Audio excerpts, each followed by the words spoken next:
जाए, परंतु हुआ इसके ठीक विपरीत। लोगों को धीरे धीरे उनकी बात समझ आने लगी और अपने घर में लोग बेटियों को पैदा होना शुरू।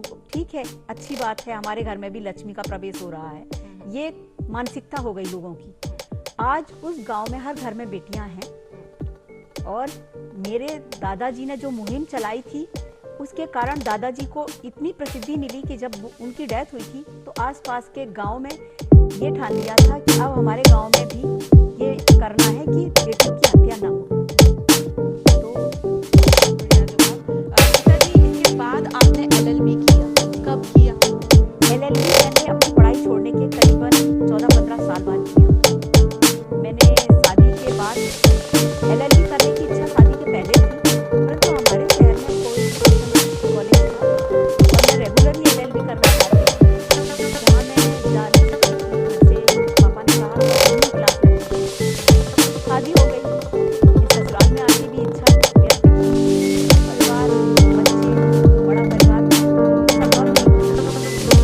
14-15 साल जब मेरे बच्चे बड़े हो गए मैंने अपने बच्चों से कहा कि मैं एलएलबी करना चाहती हूँ। अभी भी वो इच्छा है कि मैं एलएलबी करूँ। बोली क्या बच्चे स्कूल जाते हैं कर सकते हैं। तो करीब पढ़ाई छोड़ने के 14-15 साल बाद मैंने एलएलबी करने के बाद पढ़ाई का मन में एक ये था कि जब भी फुर्सत मिले तो पढ़ना है। वो एक जुनून था, वो कभी खत्म नहीं हुआ। वो मेरी सफलता का राज है। आप आगे बढ़ते हैं। जी। तो पिताजी, जैसे कि आपकी शादी 19 साल में हो, आपने अपनी पूरी जवाबदारी अपने परिवार, अपने बच्चों को लगाई। केबीसी का ख्याल कब आपने किया? सच बात बताऊं, मैं एलएलबी के बाद मेरी हमेशा से इच्छा थी कि मैं जुडिशियल का जॉब करूं, परंतु जब एलएलबी की और पहली बार वैकेंसी आई और मैं देने की तैयारी कर रही थी, तभी मैं ओवर एज हो गई और मुझे लगा कि अब मतलब मेरी जो पहचान बनाने का सपना था वो खत्म हो गया है। उसी समय केबीसी आ गया था और बड़ा ज्ञान का प्रोग्राम है और ये था कि जिन लोगों का अच्छी नॉलेज है, अच्छी पढ़ाई कर सकते हैं, जिनमें काबिलियत है, वो वहाँ पहुँच सकते हैं। बस मुझे लगा कि अगर एक दिन इस मंच पे मैं पहुँच जाऊँ तो शायद इससे अच्छी पहचान मुझे कभी नहीं मिल पाएगी। बस उसी दिन से मैंने ठान लिया, मुझे जब भी घर के काम से फुर्सत होती थी तो मैं पढ़ाई शुरू कर दी।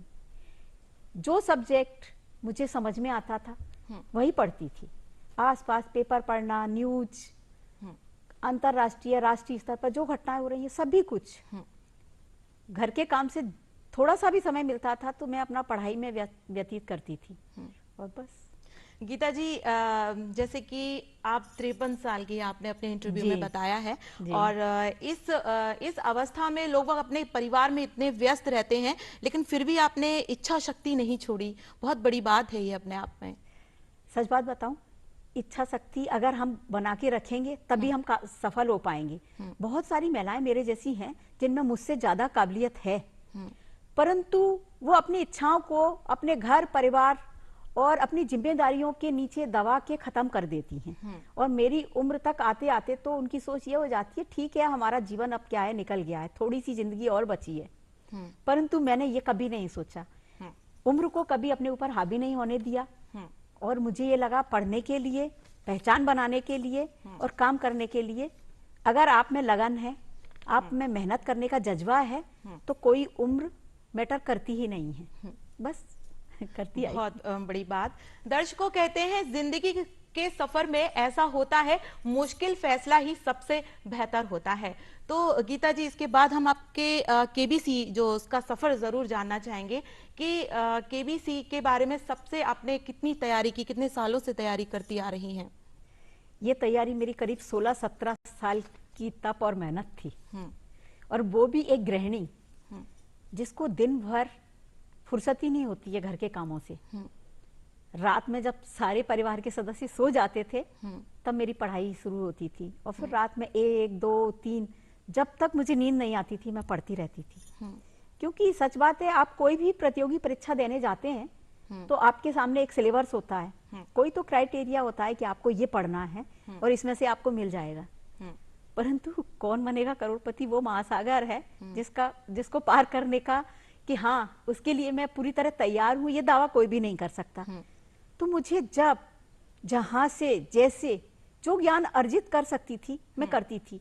और इसके पीछे मुझे लगता है कि अगर आपको करना है तो छोटी छोटी बातों से आप सीख सकते हैं। जैसे कि आज मैंने ये साड़ी पहनी है, अगर जब मैं ये साड़ी परचेज करने जा रही हूँ, मैंने पूछा ये सिल्क की साड़ी है, ये कहाँ बनती है, फिर मैं इसी को खोजती थी कि अगर ये रेशम एरी है तो एरी कहाँ बनता है, मूंगा है तो मूंगा कहाँ बनता है, किस राज्य में बनता है, बस जानकारी इसकी ली।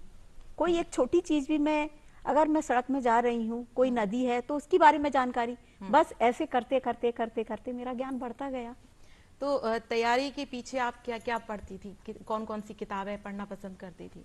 सच बात बताऊं, सबसे ज्यादा एनसीईआरटी की जो बुक बच्चों की बेसिक बुकें होती हैं उनमें से मैं एनहा निकालती थी बच्चों की। उनमें आपके चाहे वो ज्योग्राफी हो, चाहे वो आपका इकोनॉमिक्स हो, चाहे आपका पॉलिटिकल साइंस हो। और पॉलिटिकल साइंस जो था उसमें मैंने एमए किया हुआ था, तो संविधान और राजनीति से जुड़ी जानकारियां वो मेरे पास अपने पास काफी अच्छी थी। दूसरा मेरा पढ़ने का शौक, तो उससे मुझे हमेशा राष्ट्रीय अंतर्राष्ट्रीय स्तर पर जो भी घटनाएं हो रही हैं, कोई भी खेल इवेंट हो रहा है, चाहे वो क्रिकेट विश्व कप हो, हॉकी का हो या बैडमिंटन का हो, मुझे सभी के बारे में थोड़ी थोड़ी जानकारी रखना, क्योंकि कब कहीं से भी कोई भी प्रश्न हमसे पूछा जा सकता है आगे, ये सोच के मैं हर तरह से जो भी प्रतियोगिताएं हो रही हैं सभी की जानकारी लेती थी। ओलंपिक है, पैरालंपिक है, मुझे जानकारी सभी की लेना है, इस तरीके से। परंतु ये नहीं करती थी मैं कि एक टॉपिक आज उठाया है और उसे कंप्लीट किए बिना छोड़ दूं। अगर आज मैंने ओलंपिक का टॉपिक उठाया है तो जब तक मैं खुद अपने आप में संतुष्ट नहीं हो जाती थी कि हाँ आज इससे संबंधित मुझसे कोई भी प्रश्न पूछा जाएगा तो मैं बड़ी आसानी से उत्तर दे दूंगी, मैं उसे नहीं छोड़ती थी और सालों साल से यही सब करती आ रही थी। बिल्कुल, बहुत अच्छी बात कही आपने। गीता जी, एक प्रश्न और है जो मैं आपसे जानना चाहूंगी कि इस सदी के महानायक अमिताभ बच्चन जी, जब आप हॉट सीट पर पहुंची तो आपने क्या अनुभव किया, कैसा मतलब फील किया वहां पर? सच बात बताऊं, अभी तक उनके बारे में सिर्फ मैंने भी सुना था, उन्हें बड़े पर्दे पे देखा था, और मैं उनके अभिनय से ज्यादा उनकी आवाज से बहुत प्रभावित थी। हमारे ग्वालियर किले पे भी जो लाइट एंड साउंड प्रोग्राम आता है उसमें भी उन्हीं ने आवाज दी है।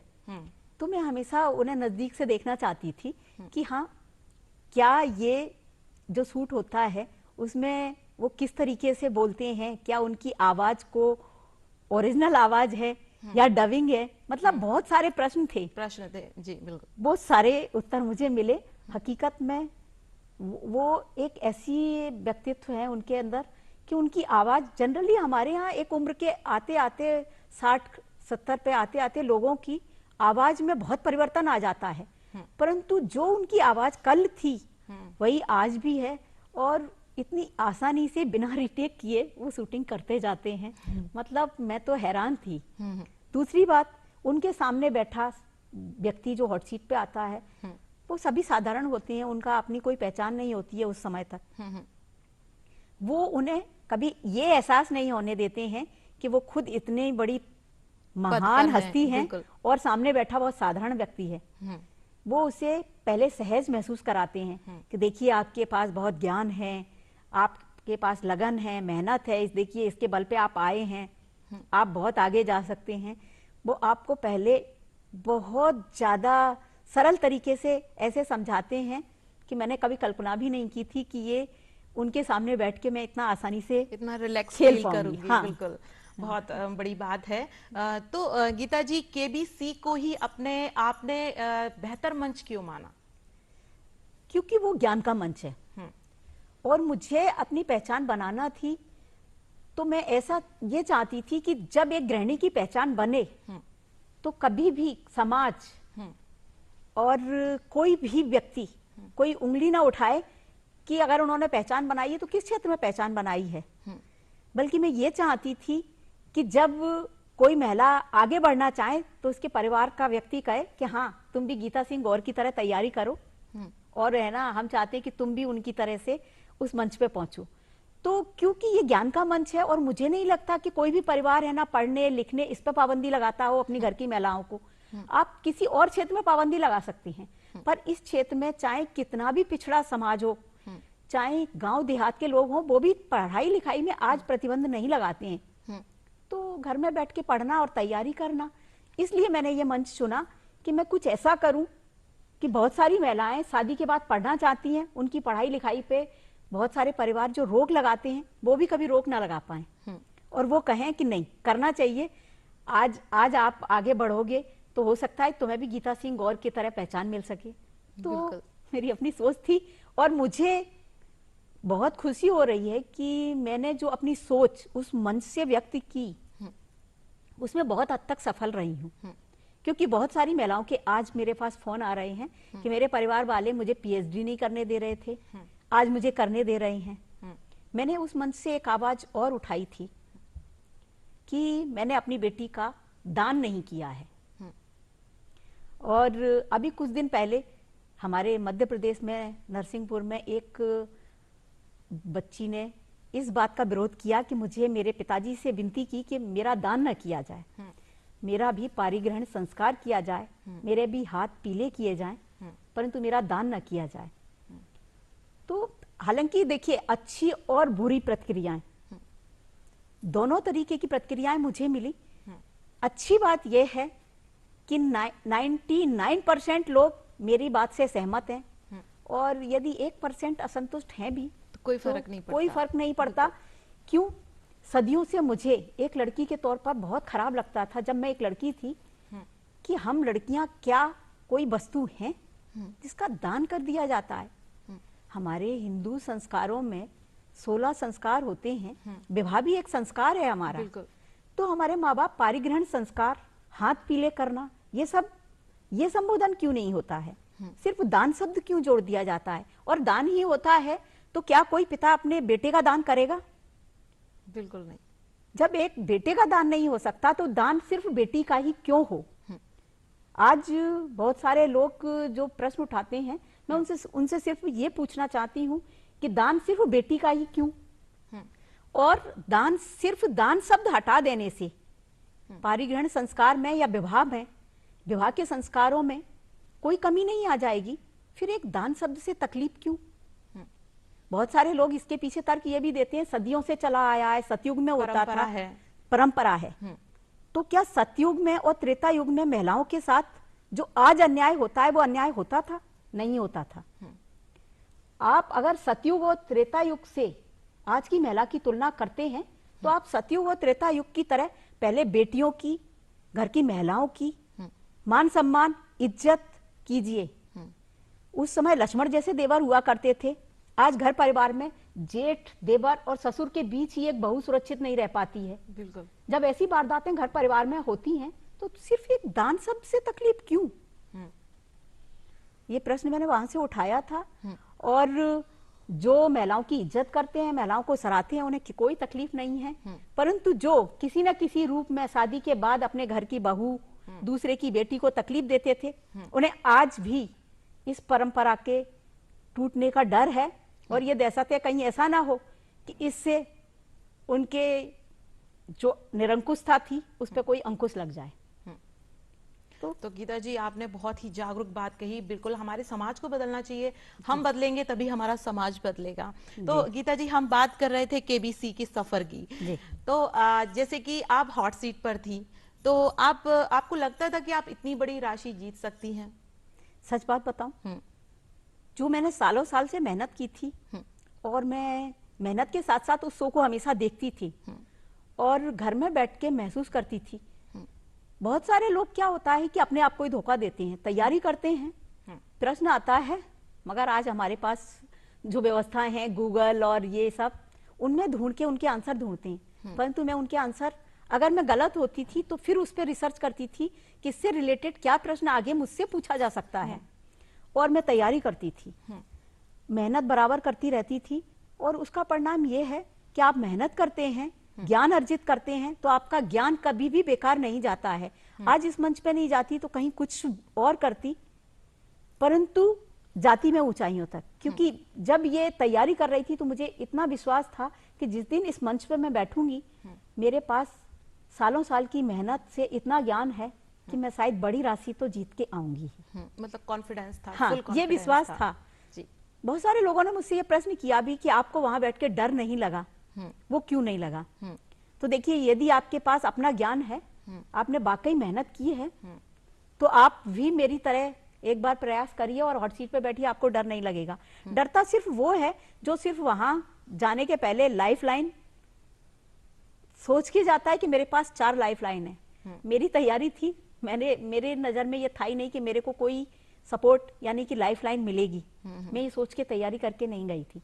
मैंने ये सोचा था कि मैं अपनी तैयारी ऐसी रखूं, लाइफ लाइन को साइड में हटा दिया जाए, तब मैं क्या कर सकती हूँ। ये सोच के जब मैंने तैयारी की, इसीलिए 1 करोड़ जीतने के बाद भी सबसे बड़ी दोनों लाइफ लाइन मेरी सुरक्षित थी और मैंने 1 करोड़ जीत लिया। बहुत बढ़िया बात। गीता जी, जब जैसे कि आप केबीसी खेल रही थी, तो उस दौरान में कौन सा मुश्किल पड़ाव आपको लगा कि आप कर पाएंगी कि नहीं कर पाएंगी? ऐसी बात कब मन में आई? सिर्फ एक ही पड़ाव जो था वो मेरे लिए बहुत मुश्किल था, और वो था फास्टेस्ट फिंगर्स को निकालना। क्या होता है कि मैं एक गृहिणी के तौर पे ना तो ज्यादा मोबाइल चलाती थी, कंप्यूटर, लैपटॉप, ये सब टैब वगैरह चलाना मैंने कभी किया ही नहीं था।